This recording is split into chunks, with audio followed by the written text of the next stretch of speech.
ప్రేమ లేని పెళ్ళి పార్ట్ 90.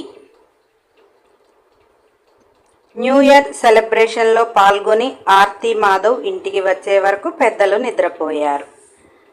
అత్తగారు దగ్గర పిల్లలు ఉన్నారు అని మాధవ్ ఆర్తి వారి బెడ్రూమ్కి వెళ్ళారు. మాధవ్ ఆర్తిని చుట్టేస్తూ ఈరోజు బాగా ఆకలిగా ఉంది అన్నాడు. ఆర్తి మాధవ్ మనసు తెలిసినా కానీ మందు విందు బానే ఆరగించారు కదా, ఇంకా ఎక్కడ ఆకలి అన్నది. మాధవ్ ఆర్తి మెడబంపుల్లో ముద్దు పెడుతూ నడుమును నలిపేస్తూ నీకు బాగా వెటకారం ఎక్కువైందే అన్నాడు. ఆర్తి ఏదో మాట్లాడబోయేవరికి విన్ని వారి రూంలోకి పరుగున వచ్చింది. మాధవ్ దూరంగా జరిగితే ఆర్తి విన్ని నీ ముద్దు చేసి ఏంటి తల్లి లేచావు అన్నది. విన్ని మమ్మీ నాకు అక్కడ ఫుడ్ తినబుద్ధి కాలేదు, ఆకలేస్తుంది అన్నది. ఆర్తి విన్నిని బెడ్పై కూర్చోబెట్టి వంటగదిలోకి వెళ్ళి పాలు వేడి చేస్తుంది. ఒక గ్లాసులో మజ్జిగ నిమ్మరసం కలిపి ఒక గ్లాసులో పాలు తీసుకొని బెడ్రూమ్కి చేరే వరకు మాధవ్ విన్ని కొట్టుకుంటున్నారు. ఆర్తి ఏమైంది అబ్బా కూతుర్లకి అంతలా దెబ్బలాడుకుంటున్నారు అన్నది. విన్ని మమ్మీ డాడీ చూడు నానమ్మ దగ్గర పడుకోపో అంటున్నాడు. నేను డాడీతో నువ్వే పో మీ మమ్మీ దగ్గర పడుకోపో అంటున్నా. నేను మా మమ్మీ దగ్గర పడుకుంటా అంటున్నా అని ముద్దు ముద్దుగా చెప్తుంది. ఆర్తి మాధవ్ చేతిలో మజ్జిగ గ్లాస్ పెడితే విన్నికి పాలు ఇచ్చింది. మాధవ్ ఇప్పుడు ఇవి నాకెందుకే అన్నాడు. ఆర్తి తమరు అక్కడ బాగా పుచ్చుకున్నారు కదా తీర్థం, అది మీ తలకెక్కి బయటికి రాకుండా అన్నది. మాధవ్ ఉడుక్కుంటూ నేను అంతలా ఏమి తాగలే అన్నాడు. ఆర్తి కనపడుతూనే ఉంది తాగండి అని గద్దించింది. మాధవ్ మారు మాట్లాడకుండా తాగేశాడు. విన్నికి మూతి తుడిచి 2 గ్లాసులు వంటగదిలో పెట్టి ఆర్తి ఇంట్లో లైట్లన్నీ బంద్ చేసి బెడ్రూమ్కి చేరింది. మాధవ్ విన్ని కొట్టుకుంటూనే ఉన్నారు. విన్ని ఆర్తితో మమ్మీ డాడీని ఈ బెడ్ మీద నుంచి లెగమను అని మారాన్ చేస్తుంది. మాధవ్ ఆర్తితో దీన్ని తీసుకుని వెళ్ళి అమ్మ దగ్గర పడుకోబెట్టి రాపోవే అంటున్నాడు. విన్ని నువ్వే పొమ్మి అమ్మ దగ్గరకని అరుస్తుంది. ఆర్తి నవ్వుతూ ఇద్దరిని చూస్తూ లైట్ తీసేసి బెడ్ లైట్ వేసి ఇద్దరు గొడవ పడుతున్నారని ఇద్దరి మధ్యలో పడుకుంది. ఆర్తి విన్నిని తన పొట్టలో పెట్టుకొని జోకొడుతుంటే మాధవ్ చేతులు ఆర్తి గుండెని చేరాయి. ఆమె మెడవంపుల తలను చేరుస్తూ ప్లీజ్ ఆర్తి దాని అమ్మ దగ్గర పడుకోబెట్టు అన్నాడు. ఆర్తి పడుకోండి పాప ఇప్పుడు లేస్తే మళ్ళీ త్వరగా పడుకోదు అని బుజ్జగిస్తుంది.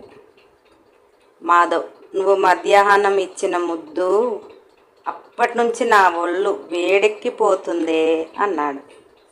చూడు ఎంతలా జ్వరం వస్తుందో అని మాధవ్ లయలు పోతుంటే ఆర్తి నవ్వుతూ మీరేక అడిగి మరీ ముద్దు పెట్టించుకున్నారు, నేను పెడతాను అన్నానా, అంత జ్వరం వచ్చేలా ఉంటే ఎందుకు అడిగారు అంది.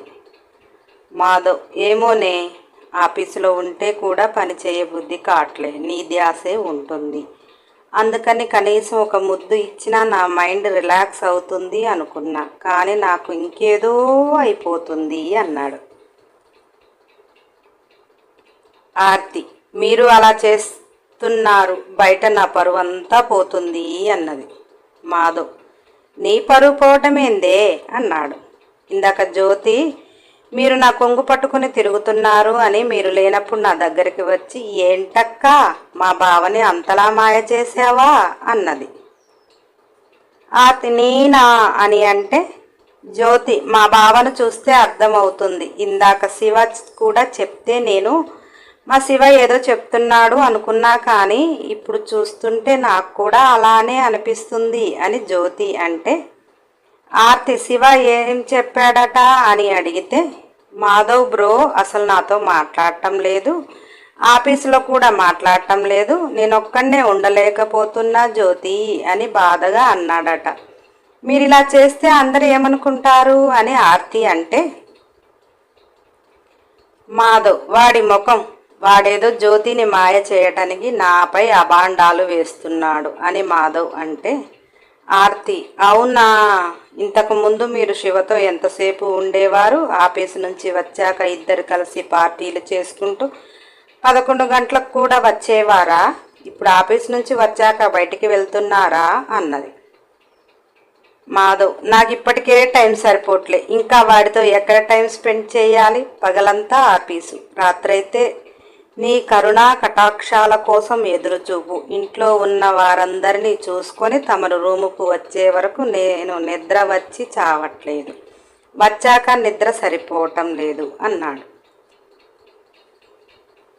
ఆర్తి: మిమ్మల్ని నిద్రపోకుండా ఎవరు ఎదురు చూడమన్నారు అన్నది. మాధవ్: ఇది మరీ బాగుంది, పెళ్ళం పక్కలోకి రాకుండా నిద్ర ఎలా వస్తుంది? అయినా ఇంట్లో ముందు ఈ బ్యాచ్ అంతా ఎటైనా తరిమేయాలి అన్నాడు. ఆర్తి: భలేవారే, పిల్లలని పెద్దవాళ్ళని మీ ఆనందాలు అడ్డు వస్తున్నారని పంపిస్తారా అన్నది. మాధవ్: మరి లేకపోతే వారందరి సేవలు చేసుకొని నన్ను అసలు సరిగా పట్టించుకుంటున్నావా అన్నాడు. ఆర్తి: ఆఫీస్కి వెళ్ళిన దగ్గర నుంచి మాటి మాటికి ఫోన్లు, మాటి మాటికి మెసేజ్లు. నన్నేమైనా పని చేసుకొనిస్తున్నారా మీరు? నీ గోల భరించలేక పాపం పెద్దవారు త్వరగానే పడుకుంటున్నారు, అయినా మీకు దాహం తీరటం లేదంటే ఎవరేం చేస్తారు? మాధవ్: ఎక్కడ సరిపోతుంది టైం? నీ ప్రేమలో నా దాహం తీరటం లేదు, నాకు అసలు నిద్ర సరిపోవటం లేదు తెలుసుగా అన్నాడు. ఆర్తి: సిగ్గు లేకపోతే సరే, కొత్త పెళ్లి కొడుకు లా ఎందుకు మీకంత ఆత్రం అన్నది. మాధవ్ ఆర్తి వీపుపై గట్టిగా కొరికి: నిన్నెవరు ఇంత అందంగా పుట్టమన్నారు? నీ అందాన్ని ఆస్వాదించకపోతే నా మనసు ఎలా ఊరుకుంటుంది? నీ అందంతో విందు భోజనం నువ్వు పెడుతున్నావు, అది మరీ ప్రేమతో పెడితే ఆరగించకుండా ఎలా ఉంటాను అని మత్తుగా మాధవ్ మాట్లాడుతూ నిద్రపోయాడు. ఆర్తి ప్రాణంగా ప్రేమిస్తున్న మాధవ్ని ఉదయం లేచిన దగ్గర నుంచి పడుకునే వరకు మమ్మీ మమ్మీ అని కలవరించే పిల్లలను, అన్నీ అర్థం చేసుకునే అత్తగారు, అనుభవాలు చెప్పే పెద్దవారు, తన జీవితం ఇంత అద్భుతంగా ఉంటుంది అని కలలో కూడా అనుకోలేదు. కానీ ఆమె అనుభవిస్తున్న ఆనందం ఆర్తికి వర్ణనాతీతం. సమయం సరిపోవటం లేదు. మాధవ్తో జీవితం మొదలుపెట్టిన క్షణం నుంచి ఇప్పటి వరకు తనకు ప్రతి క్షణం అద్భుతంగా ఆనందంగా సాగిపోతుంది. కాలం ఎలా కరిగిపోతుందో కూడా తెలియనంత ఆనందంలో ఆర్తి జీవితం కొనసాగుతుంది. ఇంత అద్భుతమైన జీవితాన్ని ఇచ్చినందుకు భగవంతుణ్ణి మనసారా కొలుస్తూ ప్రతినిత్యం కృతజ్ఞతలు చెప్పుకుంటూనే ఉంది. అలా మరొక మారు ఇంత అందమైన జీవితాన్ని ఇచ్చిన భగవంతుణ్ణి స్మరించుకుంటూ నిద్రలోకి జారుకుంది. శివ తీర్థం కాస్త ఎక్కువ పుచ్చుకోవటం వల్ల శివ తన ఒంటరితనం బాగా గుర్తొచ్చి అదెలా పోగొట్టుకోవాలో తెలియక పెళ్లి వరకు ప్రాణం ఆగక సెలబ్రేషన్ వేడుకలో మామగారికి ఎక్కువ మర్యాదలు చేసి విశ్వనాథం గారికి కూడా తీర్థం బాగానే పట్టించాడు. విశ్వనాథం కూడా అల్లుడు మర్యాదలను తోసిపుచ్చలేక తన లాయర్ బుర్రను పక్కన పెట్టి మామ బుర్రను బయటికి తీశాడు. ఇక శివ యాక్టింగ్ షురూ చేయాలని బాగా డిసైడ్ అయ్యి రిహార్సల్స్ ఫుల్గా వేసుకుంటున్నాడు. శివ మామని బెడ్పై కూర్చోబెట్టి అతని ఒడిలో శివ తలపెట్టి, రోజు ఒంటరితనంతో ఎంతలా బాధపడుతున్నాడు, నన్ను చూసుకునే దిక్కు ముక్కు లేదని తెగ బాధపడుతూ విశ్వనాథాన్ని కాకాపడుతూ, మామయ్య మీరు ఇక్కడే ఉండండి, నేను ఈ ఒంటరితనంతోనే పోయేలా ఉన్నాను అని నటన సార్వభౌమ అవార్డు తనకు తానే ఇచ్చుకుంటూ నటనల్లో జీవిస్తూ తన ఒంటరితనాన్ని వెళ్ళగక్కాడు. విశ్వనాథం కాస్త మత్తులో శివ పాపం ఒక్కడు ఫీల్ అవుతున్నాడు, ఒంటరితనంతో ఫీల్ అవుతున్నాడు అన్న భ్రమలో ఇవ్వకూడని మాట ఇచ్చేశాడు. సరే శివ, మేము కూడా ఇక్కడే ఉంటాము, నువ్వెందుకు అంతలా బాధపడతావు? ఈరోజు కాకపోయినా రేపైనా జ్యోతి ఇక్కడికి రావాల్సిందే కదా, మీ పెళ్లి వరకు మీతో ఉంటాను, తర్వాత మీరు ఇక్కడ హ్యాపీగా ఉండండి, నేను అక్కడికి వెళ్ళిపోతాను అని అన్నాడు.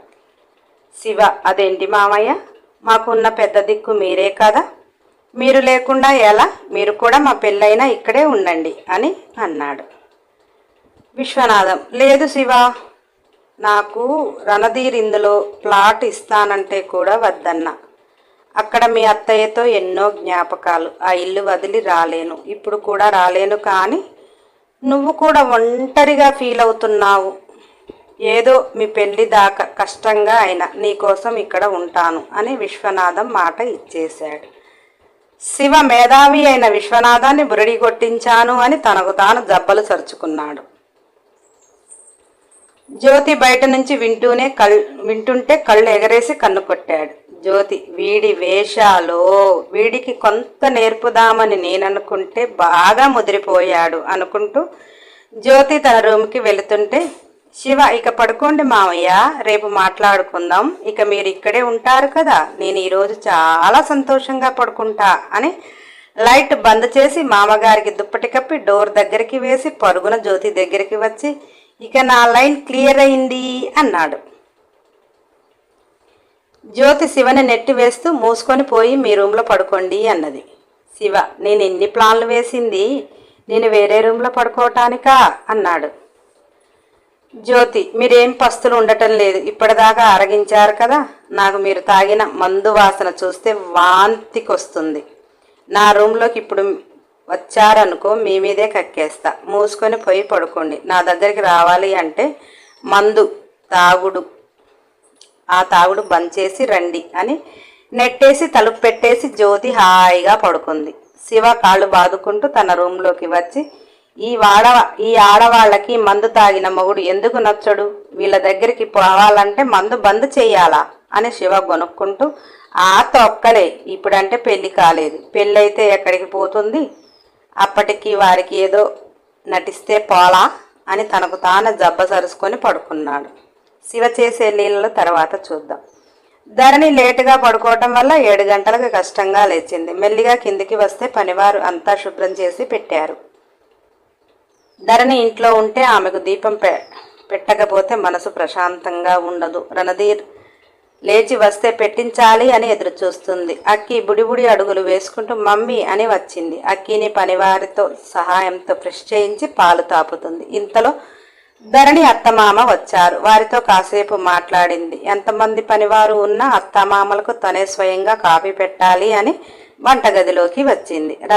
ధరణి స్టవ్ మీద పాలు పెట్టే వరకు రణధీర్ ఫ్రెష్ అయ్యి వచ్చాడు. తల్లిదండ్రులను పలకరించి దరు ఏది అన్నాడు. రణధీర్ తల్లి వంటగదిలోకి వెళ్ళిందిరా అని చెప్పింది. రణధీర్ దాన్ని ఏ పని చేయవద్దు అంటే వినదు అనుకుంటూ లేచాడు.